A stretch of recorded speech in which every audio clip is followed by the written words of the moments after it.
Bonjour, bienvenue à tous pour ce temps de culte. C'est Dieu qui nous accueille ici ce matin. Il se réjouit de nous voir réunis en son nom. C'est de lui que nous recevons la grâce et la paix. Nous prions. Père, tu bénis ce temps de culte. Donne-nous de nous réjouir de ta présence parmi nous, d'être disponible à l'Évangile, d'accueillir ton Saint-Esprit et de rencontrer Jésus-Christ. Amen. La lecture qui nous est donnée pour ce dimanche nous vient de l'Évangile selon Marc au chapitre 8.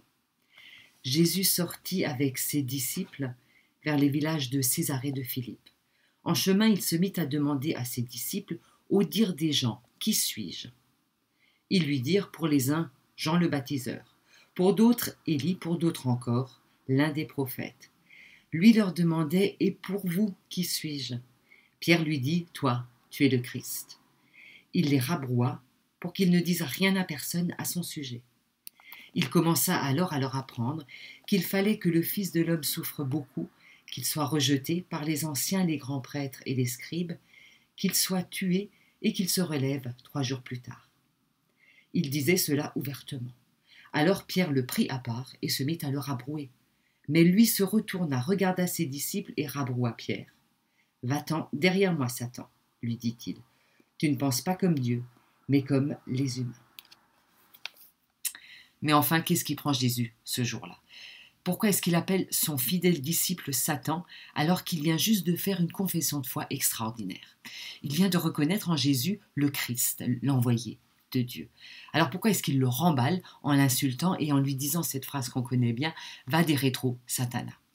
Alors il serait malhonnête de passer à côté de cette insulte que Pierre reçoit ce jour-là de la part de Jésus. Pourquoi est-ce que Marc présente cette histoire de cette manière? Si on va voir dans l'Évangile selon Matthieu, la même histoire, la conclusion est à l'opposé. Chez Matthieu, Jésus félicite en quelque sorte Pierre d'être arrivé à cette conclusion, d'être arrivé à cette confession de foi. Et chez Marc, on a tout l'inverse, il se fait remballer dans les grandes largeurs. C'est très violent ce qui se passe là, et ce serait faux, ce serait maladroit de dire de passer outre. Pourquoi est-ce qu'on a une telle différence entre ces deux évangiles? Pourquoi la même histoire ne finit pas du tout de la même manière? Jusque-là, Pierre n'est pas du tout présenté de manière négative dans l'évangile selon Marc. Au contraire, Marc le présente vraiment avec des accents très positifs. Pierre d'abord est le premier disciple appelé. Ensuite, sa maison sert de point de ralliement à la troupe de Jésus. Jésus change le nom de Pierre, il s'appelait Simon, il devient Pierre, et puis Pierre est le seul et le premier à reconnaître en Jésus l'envoyé de Dieu. Alors Marc est limpide, Pierre est le premier à tout point de vue, c'est le bon élève, c'est le premier de la classe, c'est celui qui a toujours la bonne réponse. Et alors Jésus lui en met plein la tête en le rabrouant. Et ce verbe rabrouer, on le trouve plusieurs fois dans le petit texte que nous avons lu. En fait, le verbe rabrouer, c'est epitimao en grec, et on le trouve très peu de fois dans tout le Nouveau Testament, une dizaine de fois. Et nous, on a vraiment une concentration ici de ce terme. Il y a tout le temps quelqu'un qui rabroue l'autre. C'est Jésus qui rabroue les disciples, Pierre qui rabroue Jésus, et finalement, Jésus rabroue encore une fois Pierre. Qui est rabroué dans l'évangile selon Marc? Eh bien, c'est la tempête, celle qui menace de faire couler le bateau dans lequel se trouvent Jésus et ses disciples. Là, on dit que Jésus rabroue la tempête et lui dit « Calme-toi, tais-toi ».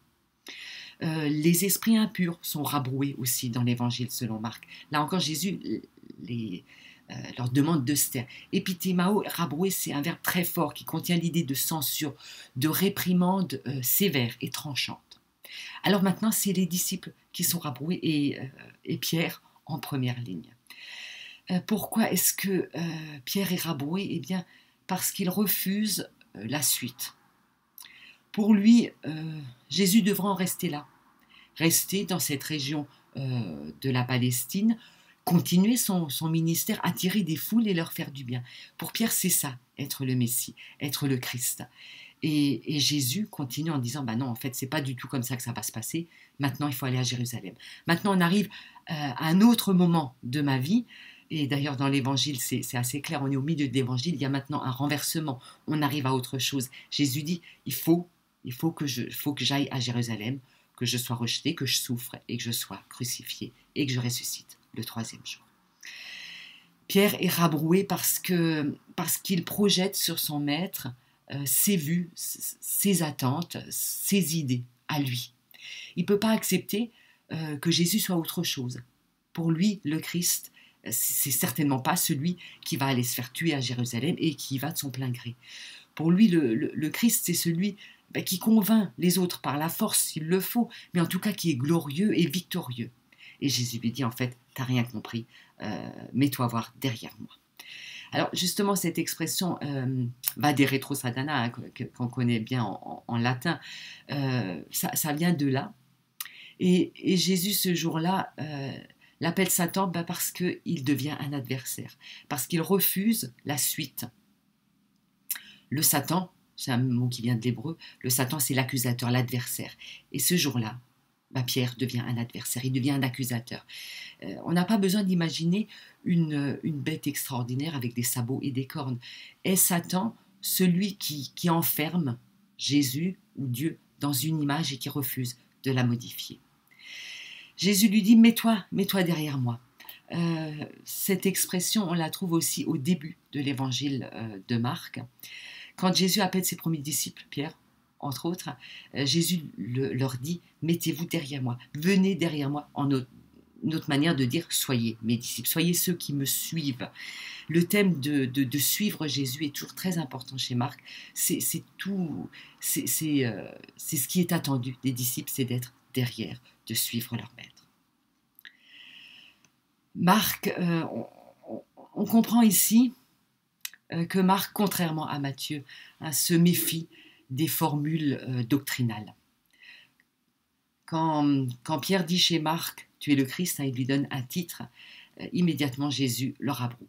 Alors que chez Matthieu, je vous le disais, on a exactement l'inverse. C'est comme si Marc nous disait, les formules théologiques, elles peuvent être les plus belles et les plus justes possibles si elles ne sont pas vues par le critère de la croix, elles ne valent rien.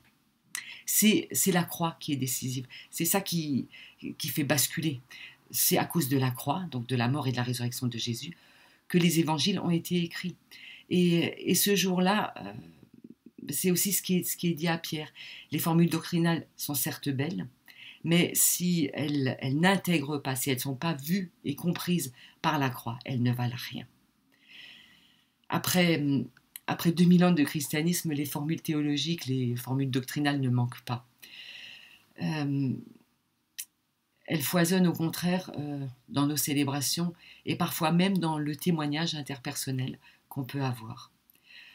Parmi ces titres, Dieu immanent, omniscient, pour ma part, c'est le titre Dieu Tout-Puissant qui me gêne le plus. Dieu Tout-Puissant, ça charrie des incompréhensions et des rébellions qui sont tout à fait justifiées, je trouve. Pourquoi, si Dieu est tout-puissant, pourquoi est-ce qu'il laisse mourir mon collègue d'un cancer qui aurait dû être guéri? Pourquoi est-ce que, si Dieu est tout-puissant, il laisse mourir cette jeune femme de 14 ans? Il me semble que si Jésus entendait cette formule aujourd'hui, il ne la laisserait pas passer sans réagir. Et je crois que de la même manière, il nous dirait tu es un accusateur, mets-toi donc derrière moi.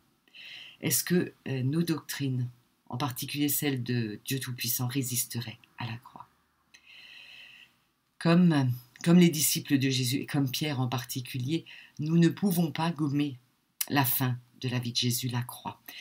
On ne peut pas retenir simplement les gestes merveilleux que Jésus a faits tant qu'il avait des fans autour de lui. Nous sommes avant tout, comme les évangélistes, les témoins de la mort et de la résurrection de Jésus.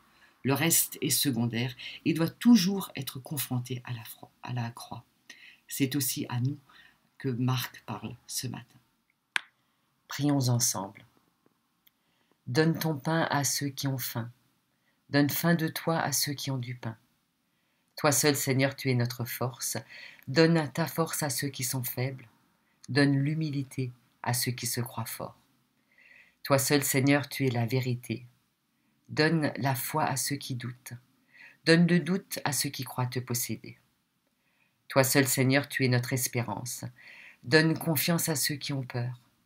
Donne ta crainte à ceux qui ne font confiance qu'à eux-mêmes. Toi seul, Seigneur, tu peux combler notre amour. Donne ta lumière à ceux qui te cherchent. Garde dans ton amour ceux qui t'ont trouvé, pour qu'ils te cherchent encore. Amen. Ayez soin les uns des autres. Portez les fardeaux les uns des autres. Réconfortez-vous les uns les autres. Aimez-vous les uns les autres, dit Jésus. Alors tous sauront que vous êtes mes disciples. Allez dans la paix de Dieu. Et bonne journée à tous.